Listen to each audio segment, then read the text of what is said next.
Eleições 2024 nos Estados Unidos. 57 milhões de americanos assistiram ao debate ontem, transmitido pela Jovem Pan. E aquela pergunta que todo mundo faz: quem ganhou o debate? Meu caro Marcelo Favalli, boa noite, bem-vindo. Boa noite, Thiago. Boa noite a todo mundo que nos acompanha. Eu, ao lado de Thiago Berraiche, que é um catedrático na cobertura do futebol, tem que fazer uma comparação aqui com o mundo esportivo. Sim. Vamos olhar essa imagem aqui. Se fosse turno e retorno do campeonato para a Casa Branca nos Estados Unidos, na primeira fase, vitória disparada de Donald Trump no debate de 27 de junho, que teve uma derrota acachapante Joe Biden e sai da disputa. Aí os times se reorganizaram e no retorno deu o time que estava perdendo, Kamala Harris. Só vamos colocar e tirar dessa anedota futebolística, que é o seguinte: os americanos imprimiram uma maneira que, depois dos debates presidenciais, no caso de ontem, ele foi replicado, foi feito por uma única emissora, mas outras 6 emissoras nos Estados Unidos retransmitiram o mesmo sinal. Isso deu 57 milhões e 500 mil pessoas, não vou falar americanos, mas pessoas que estavam em território americano, assistiram ao debate fora toda a repercussão global. Eu estava falando isso para dizer o seguinte, que quando terminou o primeiro turno desses debates, o Donald Trump queria outros debates, porque lá no começo haviam sido colocados apenas 2 debates entre as candidaturas, eles tinham concordado com isso. Como o Donald Trump tinha nadado de braçada, ele falou, por que não mais debates?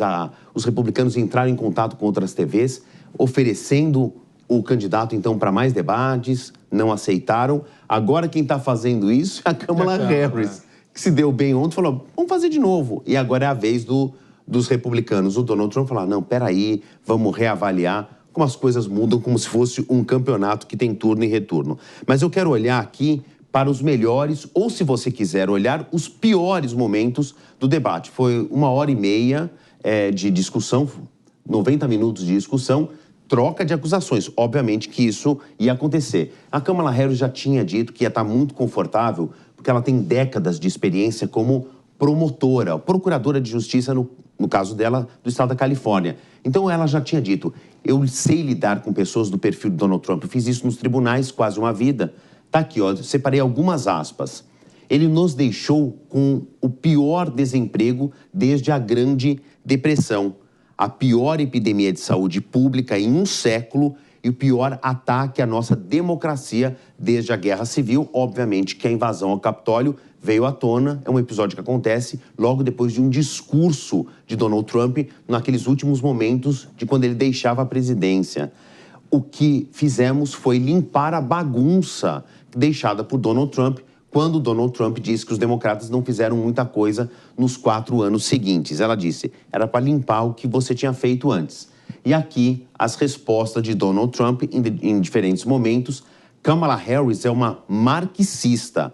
Muitas pessoas que chegam são criminosas e isso também é ruim para a nossa economia. Foi um momento que é muito caro para o Donald Trump, para os republicanos, mas em especial para o Trump, que é a questão do muro na fronteira, a invasão dos latinos que chegam majoritariamente pelo México. Ele está dizendo, eles são criminosos que atravessam a fronteira. E aí acendeu o primeiro amarelo piscante que os moderadores disseram, candidato, há certas inverdades ou palavras exageradas nessa sua fala.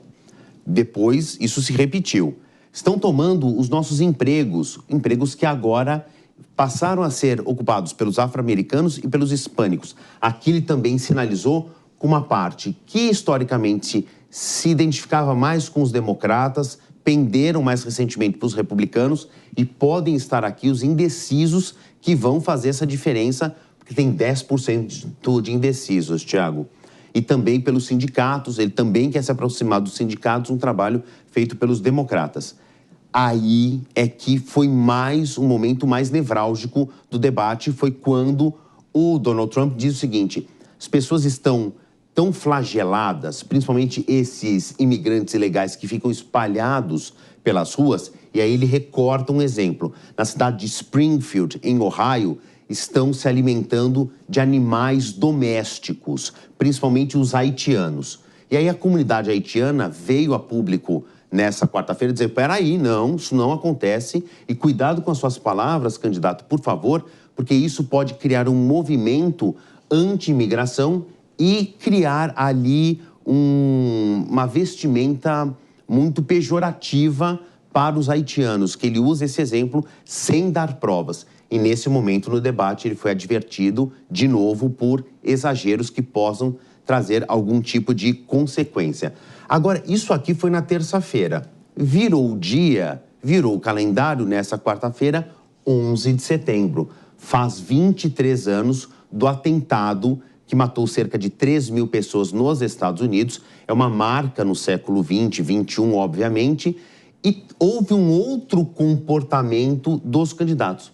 Um detalhe importante, o debate ontem começa com uma gentileza. A Kamala Harris faz o primeiro gesto de estender a mão. Ela vai até ele, né? E eles apertam as mãos. Não acontece no final. No começo, ela faz a gentileza e ele responde. Isso não tinha acontecido no primeiro debate entre Joe Biden e Donald Trump. É um gesto de gentileza, mas mostra uma certa sintonia ali da democracia. E a gente tem imagens de Nova York hoje, claro, assim como acontece há 23 anos, as homenagens às vítimas, aos bombeiros e às equipes de segurança que morreram na resposta.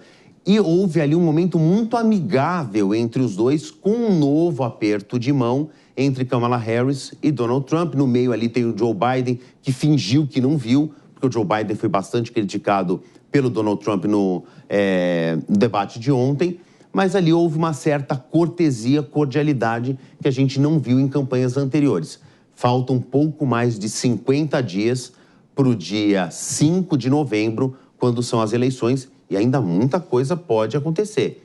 É provável que aconteça mais debates? É provável. Estamos esperando as confirmações. Sim, sem dúvida. A gente volta a falar sobre isso. O Marcelo Favalli permanece e traz mais destaques na nossa programação. Nós temos mais um convidado agora para falar sobre o debate, claro, os próximos passos da eleição americana, professor Urian Francelli, doutor em Direito em Relações Internacionais. Tudo bem, professor? Mais uma vez, muito obrigado pela participação aqui no Jornal Jovem Pan. Eu já emendo a primeira pergunta. O Favalli trouxe, claro, o resumo do debate, mas eu pergunto, a partir desse debate, como é que seguem as campanhas dos dois principais candidatos à presidência dos Estados Unidos? Bem-vindo mais uma vez, professor.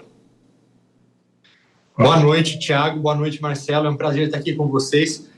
Agora vem a parte pós-debate, né, no qual os candidatos eles vão precisar apresentar propostas também, porque por mais que nós tenhamos observado o que foi considerado uma vitória da Kamala Harris ontem, ela reapresentou propostas, algumas delas para a economia do país que já haviam sido mencionadas antes. Então, eu coloco aí aquele crédito fiscal que ela defende de $6 mil por família que tem uma criança. Então, as famílias vão ter um desconto na hora de pagar os seus impostos. Ela falou também sobre, por exemplo, um incentivo de cerca de alguns milhares de dólares também para que as pessoas comprem as suas primeiras residências. Mas não houve, por exemplo, até agora, tanto da parte da Kamala Harris quanto também do Donald Trump, detalhamentos de como essas propostas vão acontecer. E para a maior parte da população, a economia é o fator, é o elemento mais importante dessa campanha. Então, nós devemos esperar ao longo das próximas semanas que haja, além de, obviamente, mais campanha pelas duas partes, mais ataques das duas partes, como tem acontecido até agora, mas que haja, pelo menos, minimamente, quais propostas vão ser apresentadas. E, professor, em relação à postura dos dois candidatos, né? É interessante que agora Kamala Harris gostaria de um novo debate, mas, ao que tudo indica, a campanha republicana está com o pé atrás. Por que isso deve acontecer e se talvez haverá realmente mais um debate ou isso, obviamente, não se sabe?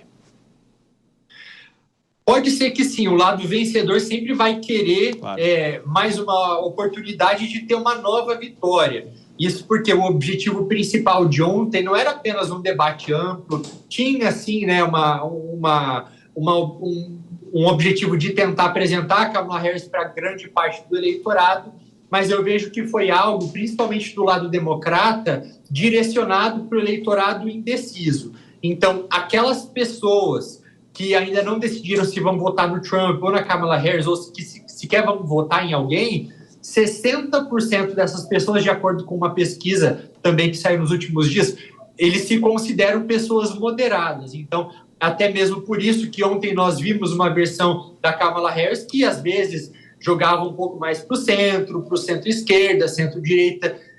Diferentemente do Donald Trump, eu acredito que ele até tenha sido considerado por diversos especialistas como perdedor do debate, porque ele falou as mesmas coisas que ele fala sempre. Ele falou apenas para o próprio cercadinho, para o próprio eleitorado que já vai votar nele. Sim. Então, nesse aspecto, eu acredito que ela tenha saído na frente e é por isso que ela vai querer mais um novo debate para falar com mais pessoas ainda.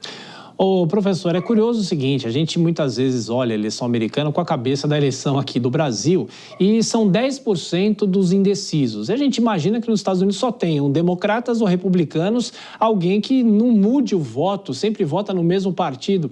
Mas, ou seja, o indeciso lá tem a ver com nenhuma bandeira partidária e depende do convencimento para sair de casa, porque o voto também não é obrigatório, né? Exato, eles precisam estimular que essas pessoas saiam de casa para votar, e eu sei que a gente aqui no nosso contexto brasileiro sempre vai tentar trazer para uma realidade mais próxima, até mesmo para tentar entender, mas é até mesmo por isso que lá eles falam bastante desses diferentes alvos eleitorais. Então falam bastante do eleitor latino, do eleitor negro também, que não é homogêneo também. Então, assim, você tem a Kamala Harris, por exemplo, até para o eleitorado negro, afro-americano, ela é vista como alguém que faz parte de uma elite da Califórnia. Então, ela precisa também acenar para aquela classe mais trabalhadora do seu país. Nesse contexto também se torna importante, por mais irrelevante que a primeira vista pareça, mas, por exemplo, até mesmo o apoio de certos artistas, como foi o caso da cantora Taylor Swift. Porque ao juntar todos esses diferentes apoios que vão ocorrendo pelo país, aí, às vezes, um voto é decidido, ou algumas centenas de votos conseguem virar um estado inteiro e eleger um presidente. Urian Fancelli, mestre em Relações Internacionais. Professor, como sempre, muito obrigado pelas análises aqui na Jovem Pan. Bom descanso, até a próxima. Obrigado, até a próxima.